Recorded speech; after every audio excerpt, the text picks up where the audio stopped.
Welcome to the last Money Hangout session of 2016. What a year it has been, full of surprises.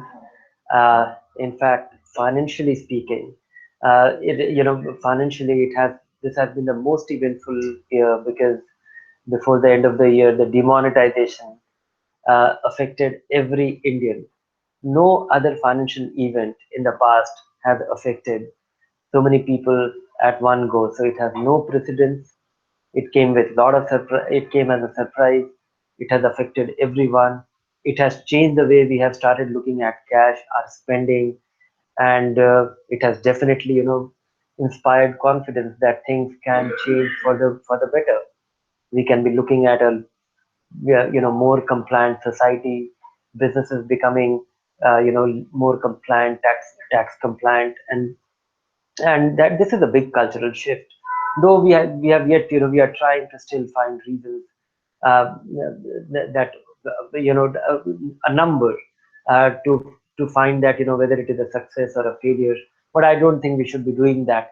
But 2016 has been a big surprise, has been a very eventful year, big surprise. We saw Brexit, which was quite unexpected. We saw the American presidency throwing up a surprise with their election results, and a lot of things happening, which we never, happening for the first time in a manner which we never expected. Like for last 1.5 months, I have seen that the real estate market is completely frozen. Gold is down 12% in the last quarter.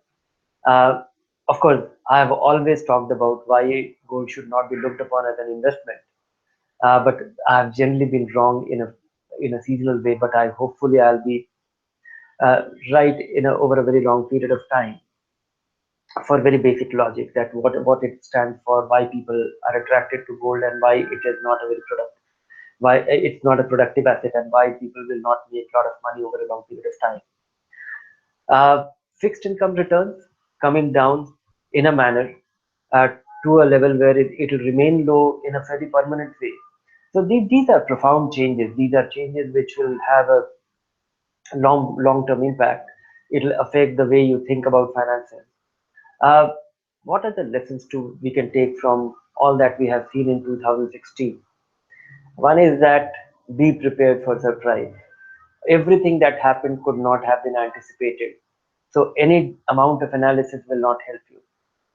Number two, anybody who had a plan, uh, he has nothing to worry, because all the people who became anxious or who did not have a plan, who were just riding a rising tide, they were in for a surprise because they didn't have a plan, and suddenly they were faced with a situation for which they had not planned for, and such a thing cannot be planned for.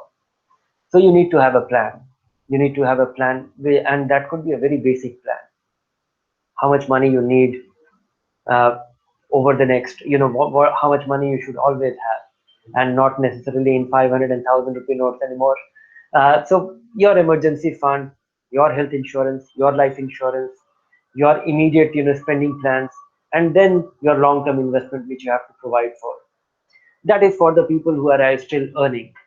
For the people who have stopped earning and they have accumulated their savings in the past, they have to really plan for it in more meticulously, more methodically, because fixed income returns have come down permanently, will come down permanently. So you have to think in terms of how much money you need. You have to budget for it, and devise a way of investing, devise a mechanism so that you are not only earning, but you are earning in a manner that your earning rises over time. And how can you best do that? Uh, these are broadly two kind of investors. If you classify any kind of investors who are depending on their investments, who are likely to depend on their investments, or who are depending on their investments for income, these are broadly two set of investors, and they need to really be little careful about it, because the roaring years we have seen in the past, anything worked. Most people are wealthy in India also because they were able to the boom that we saw in the real estate, or the boom that somebody was accidentally lucky with their investment in some manner or the other. Those easy days might be gone. So you need to really work on things methodically. Uh, Third thing which comes to my mind, besides that you can't really anticipate all these events. You need to have a plan. Is that be realistic about the things that you are planning for, because everybody who was attracted to gold was having an unrealistic expectation. All the people who got surprised by the big decline in the market, post demonetization, are the people who just came without a plan and with an unrealistic expectation that mid cap funds and small cap funds will keep rising. We are getting surprises when you look at 3 month return. You find that the kind of fund which we had completely written off are proving to be the best performing fund, and the fund which we thought that they can't go wrong are proving to be the most disappointing fund. I'm referring to technology and the banking sector funds. So having your one is to have a plan, be realistic, and then have your basic principles in place that you will always diversify. When investing in equity, you will always be spreading your investments over time, eliminating the possibility of catching a market high, and ensuring that your anxiety is in check is comes even before how well your investment does. Because if these variables are not in place, if you are not sure of if you are unaware of the principles that you are going to follow at all times, you will not be on track. You will not stay the course. So it is important to have these very simple rules, that you will diversify, you will spread your investments over time, and you will have realistic expectations from various asset classes and plan accordingly, and must have a plan. These three, four things is the key lesson which I can take from 2016, and maybe this is something which will be of enduring value, having these variables in place. So now I look forward to your questions that all you people have been very anxious about in recent weeks. So I look forward to your question and answer them to best of my ability. Thank you, Dhiren. It has been an eventful year indeed. Sure. We have a lot of questions lined up. To begin with, Mr. Krishnaswamy says that markets behaved erratically in 2016 and some equity funds gave negative returns. So, what is your outlook for 2017? My outlook doesn't matter, because for my outlook for 2017 doesn't matter, and I don't think anybody is competent to give an outlook for the next 1 year. But generally speaking, I'm extremely optimistic about our economy over the next couple of years, and that is the minimum time period which any equity investor should be thinking about. So 2017, I'm not very hopeful, because the result of demonetization or change in the business complexion or the way the business is conducted, banking sector might struggle, or the jury is still out on what is going to be the possible impact. But assuming that ignoring demonetization, I don't think there is any reason to get very apprehensive about the market. But assuming that it was impactful in a negative way, still, next 2 3 years, I don't see any reason why organized businesses will not benefit substantially. So, and the result of all the big decline that we have seen in the recent times is that a good part of the market looks reasonably attractive. So, invest confidently with a 2 3 years time frame, and you'll be well off. Also, one has to moderate one's return expectation. When we had 10% return from fixed income, it was reasonable to expect, a equity premium which was over and above that.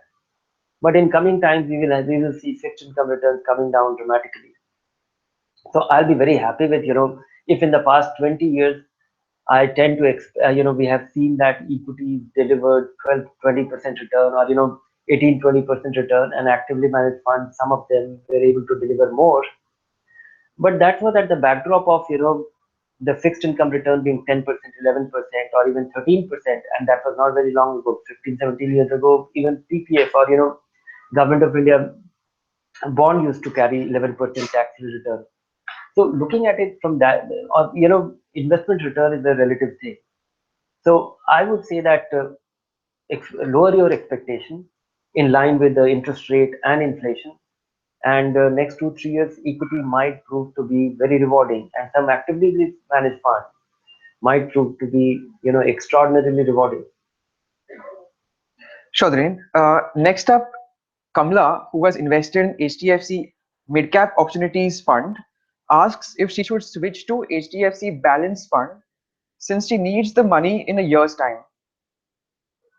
Uh, Even balanced fund may not prove to be a good insurance against a big decline. If she is happy with the performance of HDFC Midcap Opportunity, and if she has done that SIP, then she should move her money to income fund. She should move her money to income fund, or even a short-term bond fund. But she should do a reverse of the SIP. She needs the money after 1 year. Why not redeem 1/12 of her money every month from here on? So by the time she needs the money, all her money will be in fixed income, and she will be able to eliminate the possibility of the state of the market and her complete dependence on the state of the market at the time of her redemption, or ever when she needs the money. In our next question, Nandini says that her experience from the late 80s to the mid 90s, when she invested in stocks, confirms her skepticism about the future of equities. She asks why you are positive about them. Yeah, 80s to mid 90s was not a great golden period. Also, and she's right. Even after that, if you look at mid 80s to mid 90s, that was the phase when we saw the Great Indian Boom and the Great Indian Scam. We saw that in 1992, the Harshad Mehta hit our market. But at the same time, things have changed for the, things have improved quite dramatically. That was the time when there was only a physical stock exchange. Brokers always used to, market was not democratized for the stock, equity investor. People always bought high and sold low. Stockbrokers were not transparent. We did not have national stock exchange. We did not have dematerialized form of holding of stock. So it was an ancient market, and it was an opaque market, and it was an inefficient market, and it was filled with crooks. Things have changed. Not only that, but that is one part of the story. The other part of the story is that we had companies, and we had promoters of those many companies who benefited by siphoning or stealing money from their own company. Things changed since mid 90s. Now a lot of promoters, they know that when their companies do well, they do very well. The stock market actually rewards them, and disproportionately, not for stealing money, but for managing their businesses well. And a lot of things have contributed to it. Look at the scale of institutionalization. Till mid 90s, we only had UTI. Now we have 40 mutual fund companies. Today, 30-35% of the nearly 30% of the stock ownership in this country is held by foreigners. That was the stage when our market was not driven by the action of any foreign investors. So our market is a completely changed place. India has become and of course, we should not forget that the liberalization of 1990, before 90s, early 90s, it was only possible for the people who were connected with the government. Every business was at the mercy of the government. People used to get licenses to manufacture. We should not forget that that was a time which was when India was completely deprived of capacity and supplies. We had to wait for 10 years to get a telephone connection. We had to wait for 5 7 years to get a scooter, to buy a scooter. We had to wait for 5 7 years to buy a Maruti car, which was also a government controlled company. So I would say that things have changed dramatically. We are in a open free market. We have a lot of thriving companies. Things are a lot of globally competitive businesses too, and then there are a lot of domestically focused, the domestic businesses focused on domestic consumers. And so if our businesses do well, of course, there's room for a lot of improvement. We still have a lot of government companies who dominate a large number of sectors. Things can improve much even more. I think, but the stock universe that we have, the number of companies that we have, a good part of them have potential to reward investors substantially. The message has gone down very well. We have a thriving ecosystem which is shareholder friendly.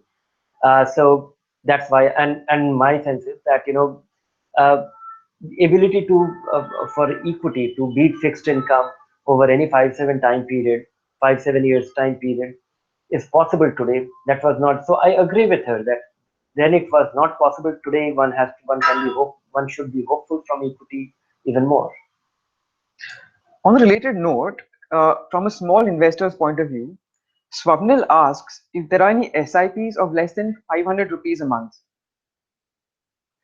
There is a possibility. There are some micro SIPs possible, but you can't make those investments directly. And if you want to, of course, there is one possibility which you can do, but that is not in case of equity fund, that you can make investment in liquid fund through these apps. Uh, of course, you need to be you should have your KYC should be in place, should be proper to initiate this.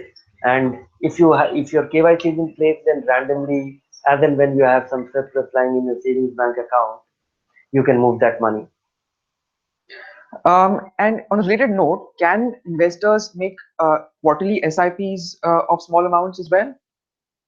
Yes, a lot of fund companies actually provide an option to make a weekly SIP, monthly SIP, or monthly SIP on varying date, as well as quarterly SIP. So yes, it is possible, and I would say that the whole charm of SIP. A lot of people get carried by thinking that it is secret formula, and if you do SIP, you are you're assured success. One should look at it a little differently. It basically brings in a method. The charm of monthly SIP is that normally for most people the earning cycle is that we get our salaries every month, we pay our EMIs every month, so why not save every month? That's one way of looking at it. But the important thing, the psychology of SIP is that you are basically spreading your investments over time to eliminate the possibility of making a big investment at a point which might be inopportune, and that causes a lot of anxiety. So even if you my definition of an SIP is that if you are going to make some investment in a tax saving fund, and that is an annual investment, and if you keep doing that for next 30 years, that is also an SIP. It's a systematic and structured way of taking money out of your savings account into investment, and into an investment account which you will not lay your hands on. Thank you. Next up, we have a subject that has attracted several reader questions. So I'll combine and ask you two questions. First, Manoj asks if arbitrage funds are a good option for the next 12 to 18 months. And on a related note, we have another question asking for the outlook of arbitrage funds versus ultra short-term funds for the next 1 to 2 years. It's important for investors to really understand arbitrage funds are actually devised as it's a tax dodge, and it is a legitimate tax dodge. Uh, what happens is you invest in a arbitrage fund, and the arbitrage fund buys a mispriced derivatives, generally sells and buys the same stock and pockets the difference on a 1 month expiry. So this return is the nature of a fixed income. There is always a small difference on a moment to moment basis between the underlying derivative and between the price of a security and its future contract. So the fund company, what this fund does is sells the contract, buys the stock, and pockets the gain on the expiry of the contract. Uh, but the very nature of this transaction is that you get a very defined kind of fixed income, and the possibility of any decline in value is completely ruled out. That is by the design of this product. So, but because it is derived from equity derivatives, so all the returns are treated as returns derived from equity. So here the two kind of arbitrage. One is that the return is derived from arbitrage of opportunities, and the other is there is a tax arbitrage. When you invest in an arbitrage fund, your holding of 1 year, the return on a holding of 1 year becomes completely tax free, as compared to a income fund, or a short-term income fund, or an ultra short-term bond fund, or a liquid fund, which will be taxed. All the returns for less than 1 year or for less than 3 years will be added to your income, and only for investment of over 3 years and more will be indexed and taxed accordingly. So there is a tax arbitrage. Uh, Looking at the outlook, I think a more turbulent market creates an opportunity for an arbitrage fund to potentially deliver more return. And my view is that coming year is going to be one such period. Arbitrage funds should do well, but will they do substantially better than that? Better than short-term income funds or ultra short-term bond fund? Maybe. Better than ultra short-term bond fund? Not as much as short-term bond fund, because they can actually have, there are good times going to be even for the bond fund. The little longer maturity duration will translate into higher returns from these funds. So my guess is that if you are very focused on 1 year, a little more than 1 year, arbitrage fund on a post-tax basis might be rewarding. If you are a long-term fixed income investor, maybe consider dynamic bond fund. They are definitely going to be very rewarding over the next 1 2 years. We now move to a sector that has been in the limelight, especially after the demonetization announcement. Mr. Purohit asks whether he should buy a home and allocate his surplus to EMIs, or whether he should invest that surplus in mutual funds for about 10 years, considering that home prices are expected to be flat. I don't know. It is very hard to guess which home prices. Uh, as I was telling you in my initial briefing of this session, is that you should have a plan and you should have a principle. The plan should be that if you don't have a house, you will have a house in some defined time frame, depending on your convenience. And the plan should be a very realistic one. That and there are realistic variables which should be in place.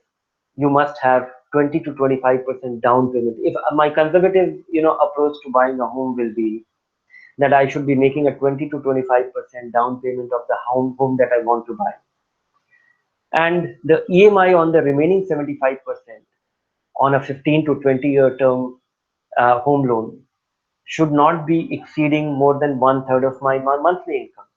That way I will be reasonably taking it. And these are basic broad thumb rules, and I think it should be tweaked for every individual differently, because it depends on the scale of income.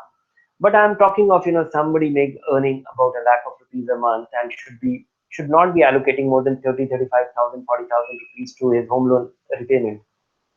If these two variables are in place, and in some time frame, in 2 to 3 years time frame, you should start saving on the money which might be an outflow on account of rent. If these three variables fall in place, that you have the down payment, not more than a third of is going by way of EMI, and you will be able to stop the outflow or expenditure on account of rent. Go ahead and buy the house. Looking at it as an investment, I think we are going to be in very turbulent times. The past may not be a good indicator of future performance of housing or real estate in general. Uh, Also, the kind of glut or the kind of regulatory flux which I see, I think real estate is going to be.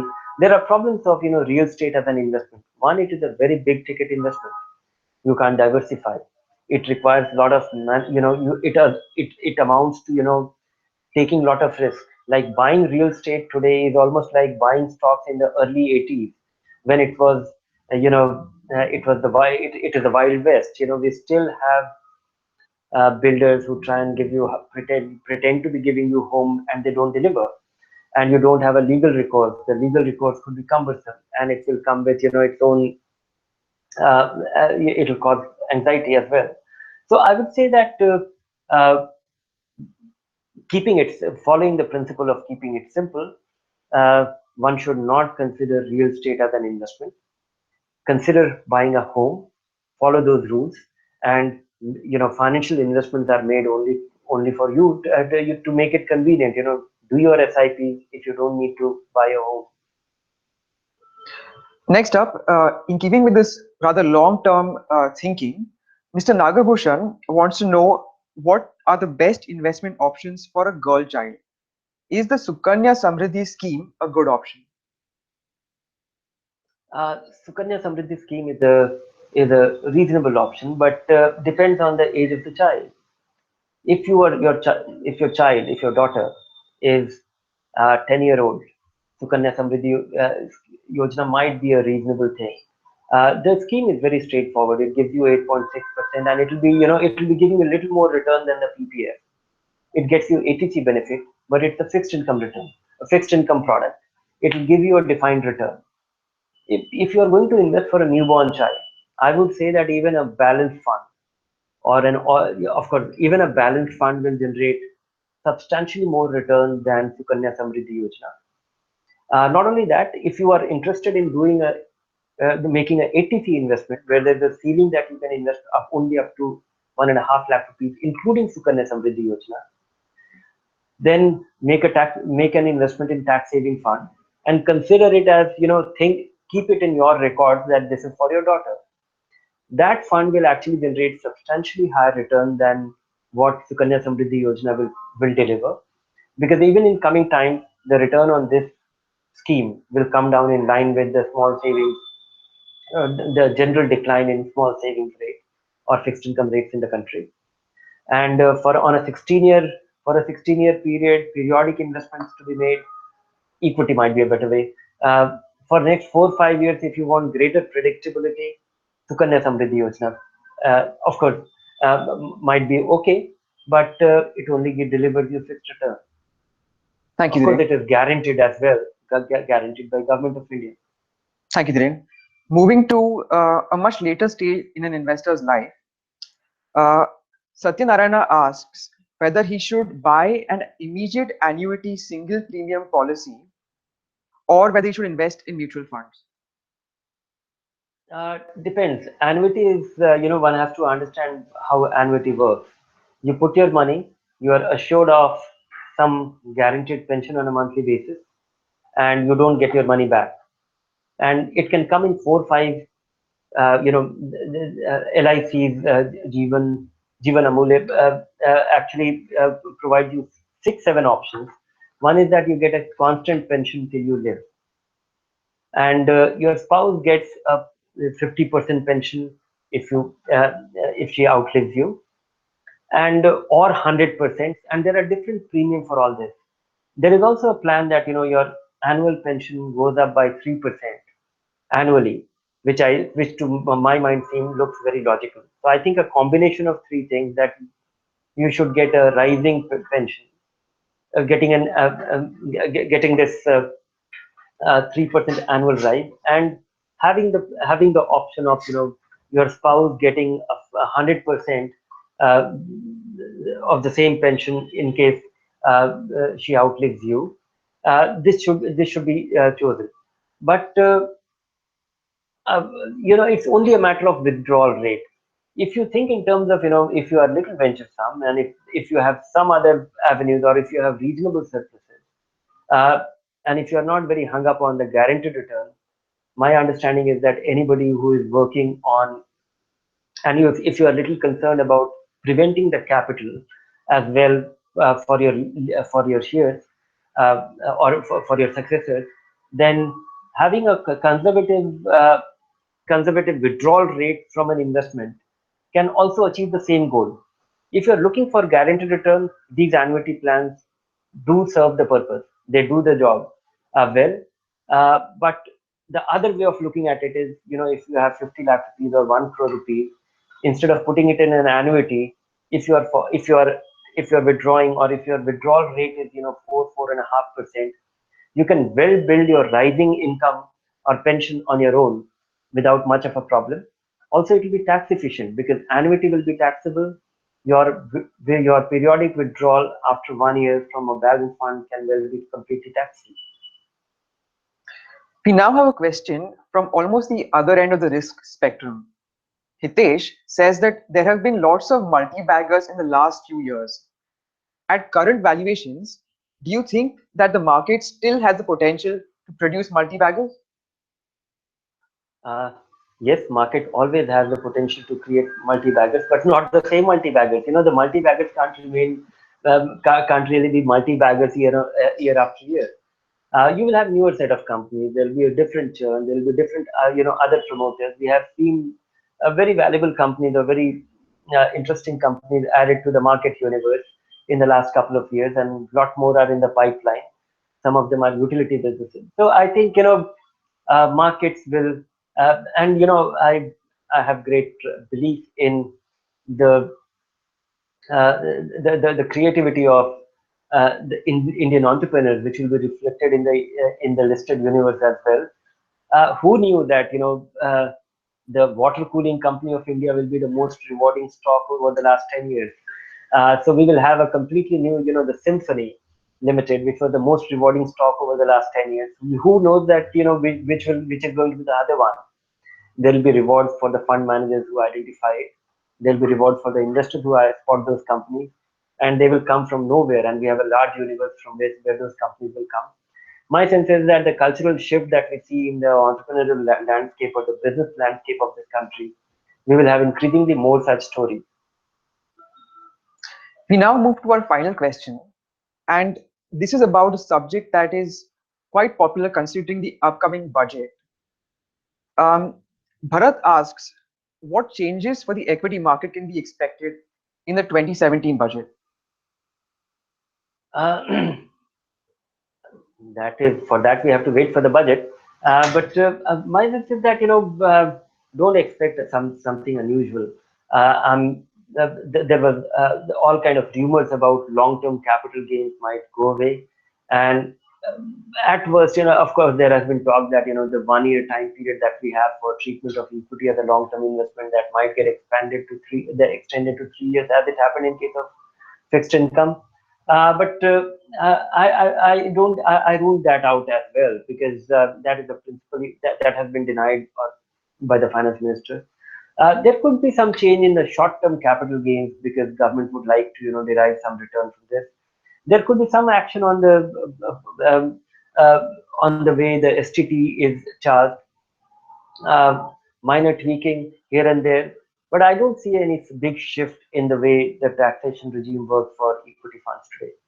And I don't think those changes will affect the long-term investors of the kind whom we normally address and interact with. Thank you very much, Dhiren. Thank you. Any, So we come to an end of 2016, and this has been a very eventful year. Take your lessons from 2016, make a plan, develop your principles, and to help you do that, next week we will come up with the essential, the most important resolutions you must have for 2017. thank you all for joining us. Next week on 5th of Jan, please join us for our next session. Thank you.